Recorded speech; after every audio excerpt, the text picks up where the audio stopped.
Карабулак, скорая диспетчера появилась.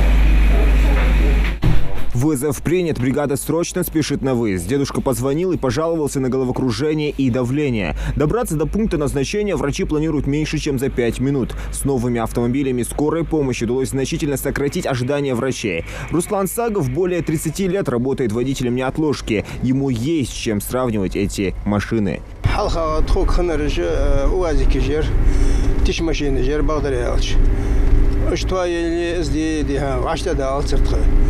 حنزني هن شعبارته يحيح ماشينش وخادش بخشر دي هنس كرت ماشي هايتش حج أخت ديك واشته دوالدي هن أنخش صخد عده يماشينش كرت خلرات ديك خلرات وش مسوي أصله ويجي أنخشته بولدي هن ديك لعبوا تخانز نو بولد دخبه بقدر يا شو بولد دخبه أدخل تبكون خوي دخبه ديك متك положение мой оценц в данное время. Вы почему резал и машина жейташ. Нахачу аппарату ехать. Медики на месте, а вот и сам пациент, 85-летний Салман Дотмурзиев, при первом же недомогании решил не рисковать и сразу вызвать скорую. Фельдшеры измерили давление, ничего опасного нет. Дедушка немного переволновался. Если вдруг состояние ухудшаться до школы, температура и лучше телефон. Хорошо? Да, маршал. И таких экстренных вызовов в Карабулакской городской больнице только за сутки бывает около полсотни. 2 новых автомобиля скорой помощи класса Б поступили в отделение неотложки за счет средств резервного фонда правительства страны. Разгрузка, конечно, ощутимая, потому что у нас помимо этих 2 машин еще и 3-я бригада, которая позволяет нам хорошо разгружать эти вызова, поскольку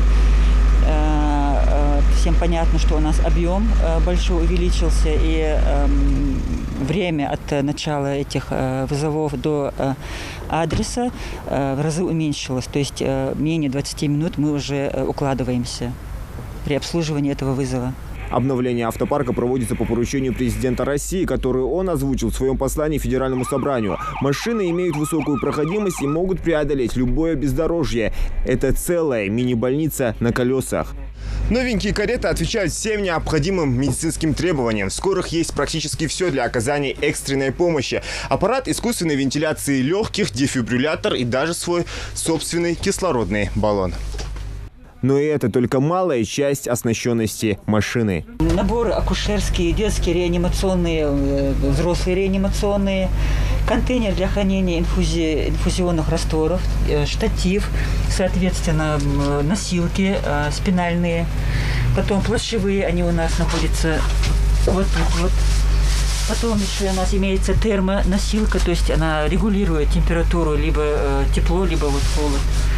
И вот эти вот носилки, обычные разъемные наши носилки. Также имеется в этом автомобиле сейф для хранения наркотических препаратов. Имеются небулайзеры для астматиков, у которых дыхание задерживается. Потом, как его называют, глюкометр для измерения сахара в крови. Благодаря поддержке федерального центра Ингушетия получила всего 17 таких новых автомобилей класса Б. Кареты распределены по Сунжинской, Малгобекской станциям скорой. Одну машину получила Сунжинская участковая больница в селении Галашки, Карабулакская городская и Республиканский центр медицины катастроф и скорой медпомощи.